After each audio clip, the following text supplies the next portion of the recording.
So we're back in the koi house and it's a very mild day today, so the fish have had some food, and as you can see the trickle tower is fully working, and I'm going to come onto the media in a minute because I did say on with the DIY moving bed, which is here, that I was going to run that with the what was the media called? Biopads, and the nitrite is zero, still zero obviously, which is great. The pond water is 13.6 now. So this video is going to be about something, the media, which is in the trickle tower. It's not a shower, guys. A lot of people call them showers, backy showers, but they're not. A backy shower is the original stainless steel showers by Momentero using backy house media. Okay, that's a backy shower. These are just trickle towers, and they are effective. They are effective, as that there is living proof. Okay, that's living proof. That is the media biofilter for this 2,000 litres. Okay, as you can see, it's a bit short of water at the moment because I had a bit of a well, not a real disaster, but when the stone in this, the air stone, when that sort of become clogged and failed, and I was dabbling with it, I actually raised this pipe because it was, the air in there was actually too much once I changed it, and that made it less secure here, less stable in the middle. And what happened is I didn't empty the cup on the top, and that was full of water. The weight of it pushed it like that, and because there was a big section of rubber and not pipe in the middle, the actual rubber bent. Yes, it bent, and it was over here, so obviously the water kept spurting over here. That's why it's a little bit wet. I mean, you can hardly notice, but it did drop a lot of water. So a couple of days ago I got the Seachem safe in there, and then got the tap running to get the water back up about 5 inch, and I've had to do it, and I'm coming back today to do it. But that's that. So just in case you see that, there's a little snippet there on the media that I'm putting on here. But back to my wafflings, which I was talking about a minute ago. I did say that I was going to leave this running all summer with just the biopads. Biopads are doing marvellous, as you can see. I'm well happy with them. I really am. So they're doing their thing. There's very little rubbish in the pod at the moment, which you would expect. You would expect that. So that's just going to get a little drop and clean, but not too much. And when I do that, I'm going to come back and show you the trickle tower. Okay, and how I've done it. It's dead simple. So yeah, once that stopped running in a bit, I'm going to come back, show you that. But what we're going to do, we're going to look at the media of choice in there. And it's the Kintama Gold, a Kockney koi, Yamitsu. Okay, but before I get on to that, I have kind of jumped the gun, because I did want to see how the biopads coped on their own. But then my brain started going, and I just thought that pipe just running into the pond was an opportunity missed. Hence I started thinking, well, I want another form of media, and I do like solid medias other than plastic. I do think plastic medias have the limitations, personally, if I'm honest with you. The biggest one is them getting going, especially K1. That's my experience anyway. Okay, when I crashed this last autumn, when I changed it over from that pond to this one, it's a nightmare to get going, and I've only just overcome it with a nitrite by putting that on, and that's at this time of year. So what is that telling me? is in spring and summer when it really gets going, I will not be able to push the food in here because I'm always going to have an ammonium nitrite problem. Now I won't. So yeah, I'm sorry on that one that I've jumped the gun there and done the trickle tower, but because I do feel like I've let myself down a bit, and maybe you guys, that I haven't seen that through, because now I can't prove that what that is going to do on its own. But it does state it can cope with 225 grams of food per day. Okay, now, so on its own it should cope. I mean, but anyway, sorry about that. That's what I've done. I've chose to do that. I had that plastic bin anyway in my garden from an old bin that I had, household bin. Just whack the connector on the bottom, a bit of pipe on the bottom on the bend, a bit of a stand, and inside there is 25 litres to here of Kintama gold. And as you can see, it's simply coming down on a series of bends and then pointing upwards, and then it hits the bottom. I cut the bottom of a plastic pot off, and it hits that, and then it just trickles through and disperses over the Kintama gold, and then obviously goes through, comes down and exits there. So here's the actual Kintama gold. This is what I've not been able to actually get into the tower, and I was actually quite surprised how heavy this stuff is. So it is a solid, I mean, it really is. If I'm going to, you know, just throw that on the floor, it really is solid. It's like a gobstopper, but it's, considering what it is on its own, feels quite light. Can't explain it. It's like a gobstopper, but there's obviously loads and loads and loads of holes in it where media, the water can trickle through. This can remain moist all the time and wet. It's circulating through the moving bed, coming out and through there, and that's offering a different assimilation, a different, you know, processing the nitrogen different because it's a different media. So I'm pretty excited about that, to see what it does. So what does it say on the tin? Well, what it says on the tin is extremely large surface area that gives your filter a much greater bacterial capacity, which will reduce the levels of harmful nitrogen and ammonia in the pond. Now it's the nitrogen that I'm interested in as well, because that's very difficult to remove from a pond. Kintama gold has an incredibly high surface area. If I just read that bit out, same as in there. We believe this is by far the best currently available. Quite a statement. Gold biomedia is suitable for adding to most biological filters and will dramatically increase your filter's efficiency and its ability to boost the levels of beneficial bacteria. So for me, it's not just about the level of bacteria, it's the types of bacteria, the diversity of the bacteria, because different types of bacteria do different things, okay, which I'm not fully a fan of. I just know that's a true fact. I couldn't tell you what types of bacteria they are or strains or anything like that, but anyway. Now this got a claim on here,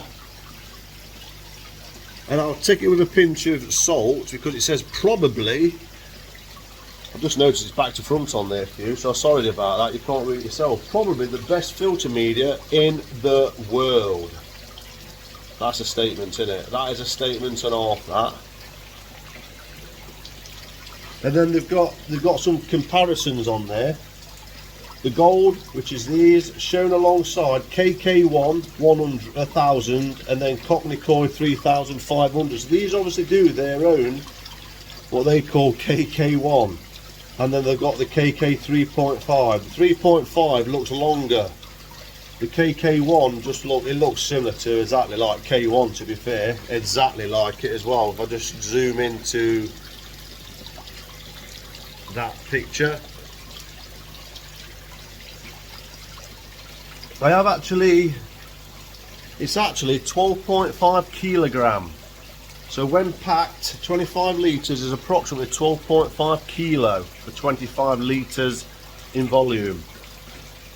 So I've actually contacted Kockney and dropped them a message to try and get some more information, because what I'm thinking is this at the moment is strictly a trickle tower, and am I using that media to its most effective way possible?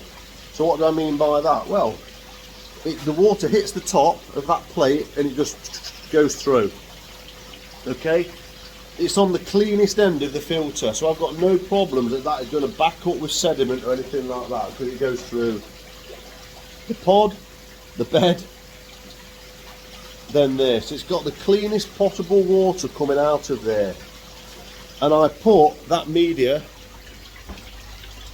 actually this stuff, I think I've shown you on previous videos, I put a pad of that actually under that outlet here, there on that net, and it was just like a bit of browny, just discoloured it. There's nothing, no big heavy deposits or anything like that.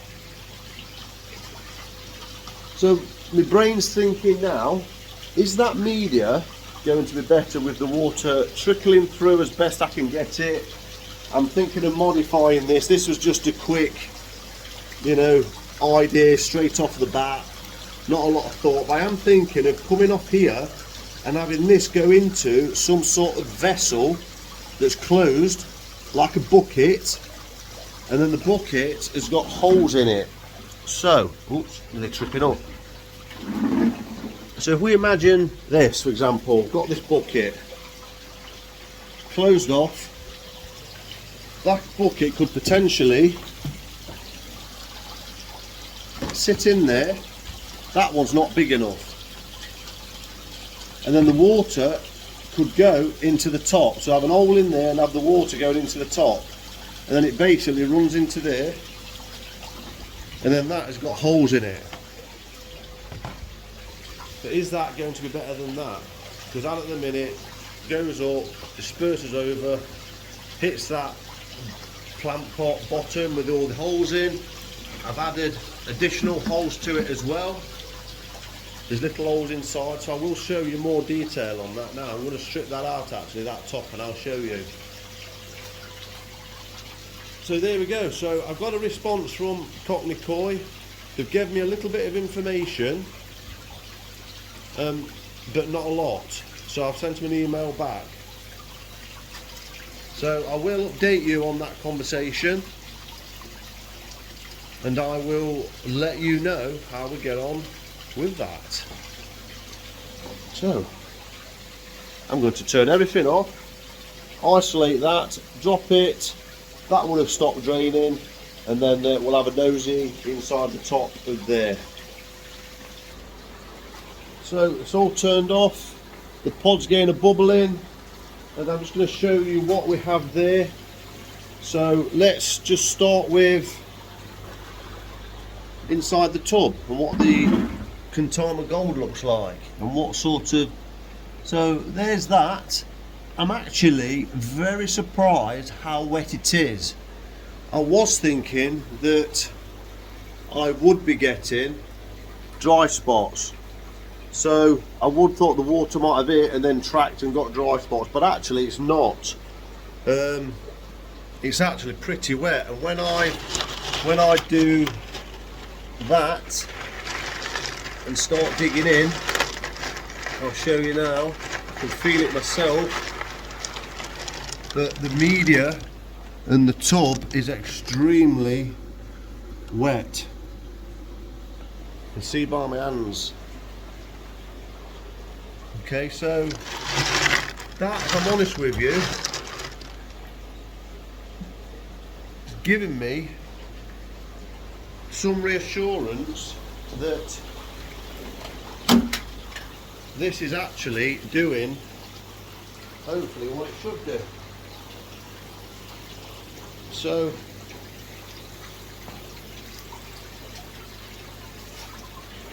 got me, I've got the camera the wrong way around. So what we've got here is, that's the plate. So the water basically comes down the top, that's just pushed onto the bottom of the pipe, and then it just goes in and comes out the other one, points upwards.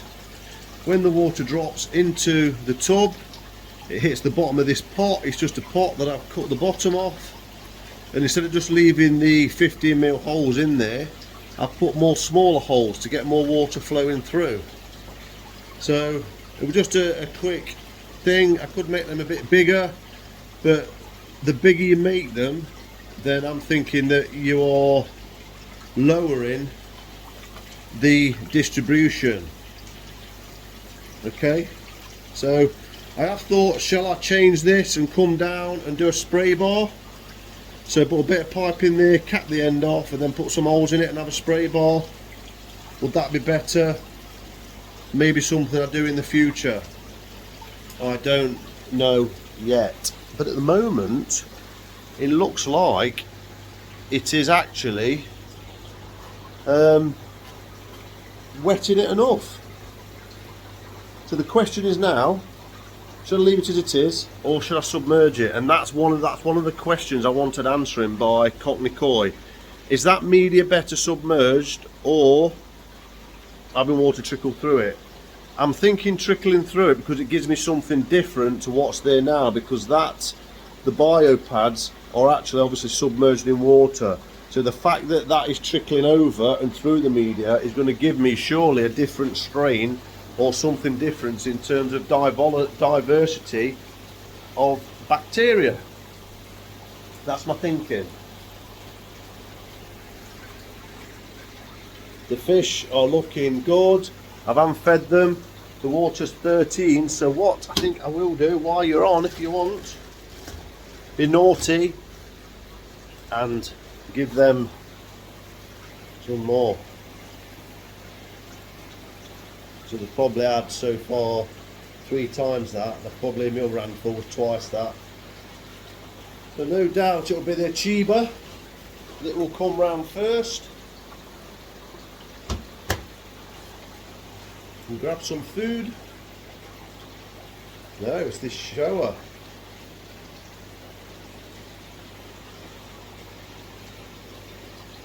So as you can see, they are fit, healthy, vibrant, looking for food.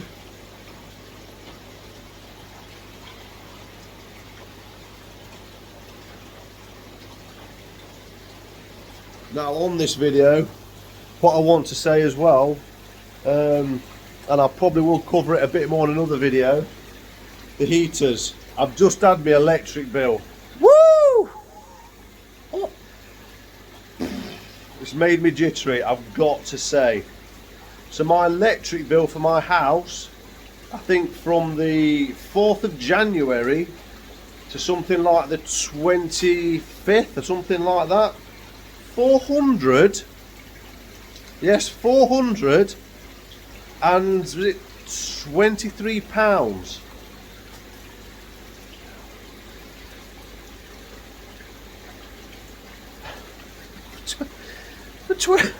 For 25 days. For 25 days.